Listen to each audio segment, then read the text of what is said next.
Well, again, everybody's Plowboy's Ghost Channel. I have a short discussion with you today about something that I get in the comments a lot. And sometimes I would rather do a video responding to comments, especially if there's multiple comments on a subject or maybe a few subjects that are kind of related.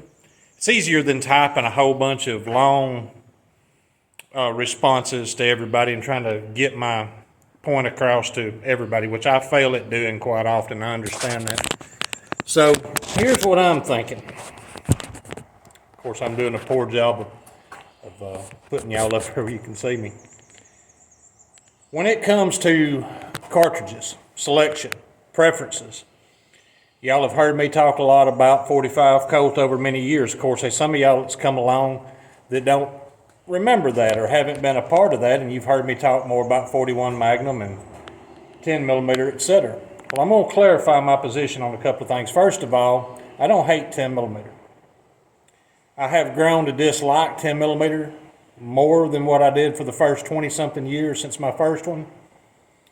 And that's primarily because of the internet fanboys, or whatever you want to call them. I call them more zealots than anything, that will push 10 millimeter as being the best for large and dangerous games. Oh, 10 millimeter is taking over in Alaska. Yeah, once again, because of people on the internet who keep pushing it as adequate, whether they should or not. That's got something to do with it. And you say, well, yeah, 10 millimeter's taking bears. Yeah, so has 9 millimeter. So is 380 ACP stopping charges or attacks or whatever. 22 long rifle is taking bears. So you see my point. You should never, in my opinion, you should never go for the weakest or weaker end of what you can handle. So that's kind of my position, my point. I don't want to tell someone that something that's actually not adequate, that might get them in a bad position, a bad place, something that they can't handle for that matter, and you might not be able to handle, big revolvers. So in that case, you're on the other end of the spectrum of this, and that's all right. What I'm getting at is that I don't think 10 millimeter is weak. I just think 10 millimeter is pretty weak for big, heavy, dangerous stuff. And I also, that's one thing I talk about a lot. And the other is I have people, since I've started really liking and talking about 41 Magnum, I have a whole lot of people coming at me, telling me how much better 44 Magnum is, like I haven't owned a 44 Magnum for over 30 years, up until very, very recently. I don't need direction. I'm familiar, just like with 10 millimeter. I really don't need you to tell me I'm familiar. With where I'm coming from on the 41 Magnum thing is more that it's better than anything below it. And what's below it, I've talked about that, that I was replacing everything 357 Magnum range, and that means replacing everything in 10 millimeter range also. And because 41 Magnum is superior, I stand behind that. It's absolutely superior.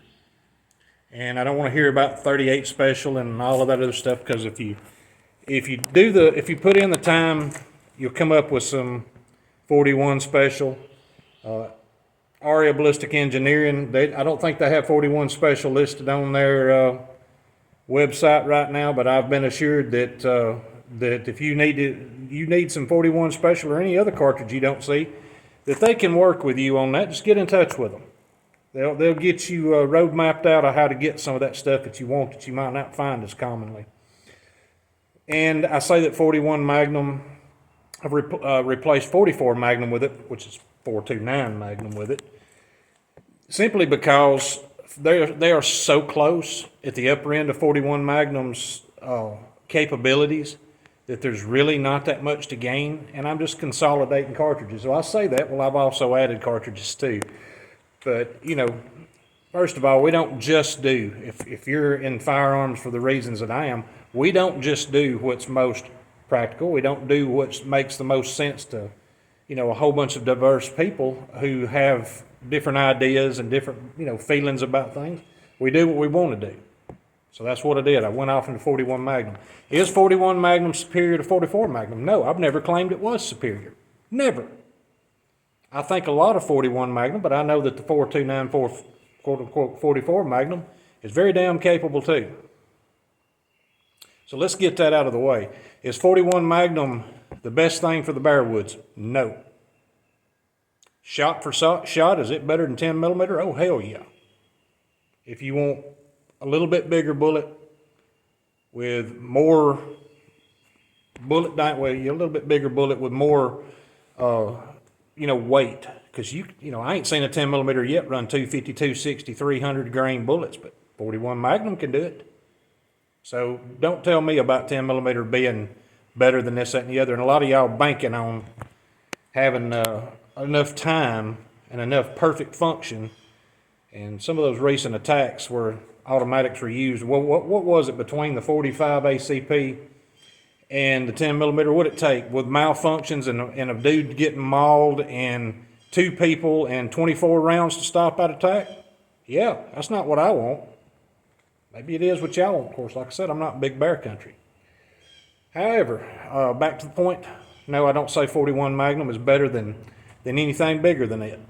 Matter of fact, I think 45 Colt and a Blackhawk Tier 3 level and above is far superior. No doubt, it's far superior. To me, it's superior to 44 Magnum too. I have a hard time saying 44 when it's a 429. It's a misnomer. But whatever, so that everybody knows what I'm talking about. 44 Magnum. I say that 45 Colt, heavy, Tier 3 and above, is better than 44 Magnum. And I stick to that. And then you go up into the aboves. Right now I'm doing 500 JRH and the 480 Ruger at 475 line ball specs. And y'all, I would a lot rather definitely want the heaviest bullet I can get with a good size meat-plat on it. And, y'all can say, well, you ain't in dangerous, bear territory. Why do you have any reason to say anything? Well, that's just some of the comments I get. Well, there are other animals that can weigh as much or more than some of those big bears that kill people too. We have those here. You can laugh if you want to, but charging bovine, cows, bulls, kill people. I have personally killed 1,000 pounds of animal that has killed people. Probably kills people at a higher rate than a lot of y'all realize. Does that mean a toothy, claw-bearing animal that's capable of doing what a bear does? No, but dangerous is dangerous and dead's dead. And what can kill a 1,000-pound cow, bull? There's a pretty good chance against some of what y'all have too. And if you don't like the fact that some of us who don't live in grizzly country are giving opinions on some of this stuff that we have spent our money on as far as the guns and the ammunition, then you need to remember that the markets for those guns and that ammunition is not all in grizzly country. There's a lot of it east of the Mississippi that goes in places that there aren't those big bears. We kind of help support the industry that y'all need too. You need that support unless you want those guns to disappear, or maybe not being as high production rate as they are now. Some of them ain't high enough production rate. That's just my 2 cents and my feeling about it. I'm interested in this, and I hope one day, I'm trying to talk my wife into moving to Idaho. I bring Idaho up to her multiple times a day. I've even got my grandkids doing it. I don't think I'm ever going to get to. She thinks it snows out there. I try to remind her that they ain't near as many tornado warnings as we have here neither. But I'd like to get out there. She says we'll go see it. I'd like to go see it for about 6-8 months a year. We ain't rich enough to do that, much less go anywhere else that has big game. So I'm going to do the best I can. And I'm going to help support the industry that gets y'all that really need those big cartridges available to you. I'm going to try to help keep supporting that. And I appreciate y'all watching, and I will talk to y'all later.